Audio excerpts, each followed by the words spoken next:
நம்ம சேனலை பார்க்க வந்த எல்லோருக்கும் என்னோட அன்பான வணக்கம். நம்ம எல்லோருக்குள்ளேயும் ஒரு சந்தேகம் இருக்கும். சாதிக்கிற மனுஷங்க எல்லோரும் பிறக்கும்போதே ஜீனியஸாக பிறக்கிறாங்களா, இல்லை பயிற்சியோடு சேர்ந்த முயற்சினால் சாதிக்கிறாங்களா அப்படின்னு.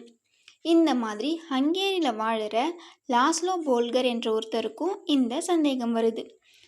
அதனால் அவர் பல ஆராய்ச்சிகள் செய்து பிரிங் அப் ஜீனியஸ், அதாவது உங்கள் குழந்தைகளை மேதைகளாக வளர்ப்பது எப்படி அப்படின்னு ஒரு புக் எழுதுகிறாரு.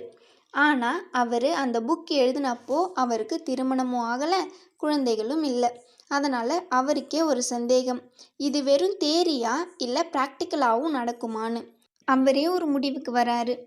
நான் எனக்கு பிறக்க போகிற குழந்தைங்கள ஜீனியஸாக ஒரே துறையில் சாதிக்கிற மாதிரி வளர்க்க போகிறேன்னு. ஆனால் இவர் மட்டும் அப்படி நினச்சா போதுமா? அவங்க மனைவியும் அதுக்கு சம்மதிக்கணும் இல்லையா? அதனால் அவர் என்ன பண்ணாருன்னா, தன்னுடைய இந்த எக்ஸ்பிரிமெண்ட்க்கு ஒத்துக்கிற ஒரு பொண்ணை தான் கல்யாணம் பண்ணிக்கணும் அப்படின்னு முடிவு பண்ணுறாரு. அப்படி அந்த எக்ஸ்பிரிமெண்ட்க்கு சம்மதித்து அவரை கல்யாணம் பண்ணுறாங்க ஒரு பெண். அவங்க பெயர் கிளாரா. அடுத்த சில வருஷங்களில் இவங்களுக்கு 3 பிள்ளைகள் பிறக்கிறாங்க. அவங்க பெயர் சூசன், சோஃபியா, ஜூடிக். இவங்க 3 பேரையும் மேதைகளாக ஆக்குவதற்கு அவர் தேர்ந்தெடுத்த துறை செஸ், அதாவது சதுரங்கம். அவங்க 3 பேருமே நடக்க ஆரம்பித்ததுலேருந்து அவங்களுக்கு ட்ரைனிங் கொடுக்க ஆரம்பித்தார். ஸ்லோவோ கிளாராவோ ஒரு செஸ் விளையாட்டு வீரர்கள் இல்லை. அதனால் அவங்க அப்பா அம்மா ஜீன்லேருந்து இந்த திறமை வந்து இருக்கும்னு யாராலையும் சொல்லவும் முடியாது. அவங்க அப்பா அந்த குழந்தைங்கள வேறு எந்த ஒரு கவனத்தையும் திசை திருப்ப விடாமல் தன்னோட கவனம் முழுவதையும் செஸ் விளையாட்டில் காமிக்க சொன்னார். அதனால் தன்னோட மூத்த மகளான சூசன் தன்னோட 4 வயதிலிருந்து போட்டியில் கலந்து கொண்டு ஜெயிக்கவும் ஆரம்பிச்சிட்டாங்க.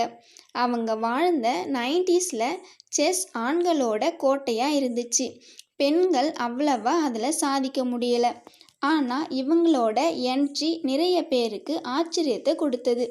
அது மட்டும் இல்லாமல் அந்த காலத்தில் ஆண்கள் ஆண்களோடும் பெண்கள் பெண்களோடும் தான் மோதுவாங்க. ஆனால் சூசன் நிறைய ஆண்களோட மோதி வெற்றியும் பெற்றாங்க. அதை பார்த்த சில பேர், இந்த பொண்ணு அதிர்ஷ்டத்தால் ஜெயிக்குதுப்பா அப்படின்னு சொன்னாங்க. ஆனால் அதை பற்றிலாம் அவங்க கண்டுக்கவே இல்லை. அவங்க தன்னோட மொத்த கவனத்தையும் கேமில் செலுத்தினாங்க. அதன் மூலமாக 1991ஆம் ஆண்டு தன்னோட 22வது வயசில் செஸ்ஸில் தி கிராண்ட் மாஸ்டர் அப்படின்ற பட்டமும் பெற்றாங்க. இந்த பட்டத்தை வாங்கிய முதல் பெண் இவங்க தான். இவங்க மட்டும் இல்லாமல் இவங்களோட 2 தங்கைகளும் செஸ் மேதைகளாக ஆனாங்க. சோஃபியா இன்டர்நேஷ்னல் மாஸ்டர் ஆனாங்க. ஜூடிக் உலகின் மிக இளம் வயது கிராண்ட் மாஸ்டர் என்ற பட்டத்தையும் பெற்றாங்க.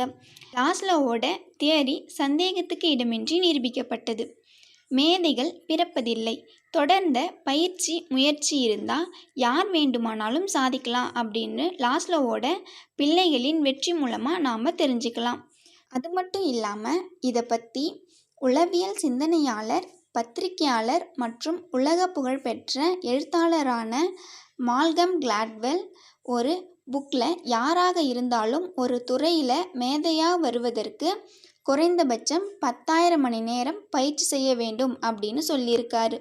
இந்த மாதிரி நீங்களும் உங்கள் லைஃப்பில் கண்டிப்பாக ஜெயிக்கலாம். உங்கள் குழந்தைகளையும் ஜெயிக்க வைக்கலாம்.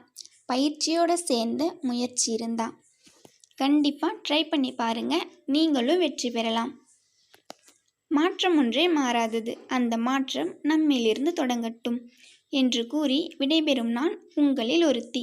நன்றி, வணக்கம்.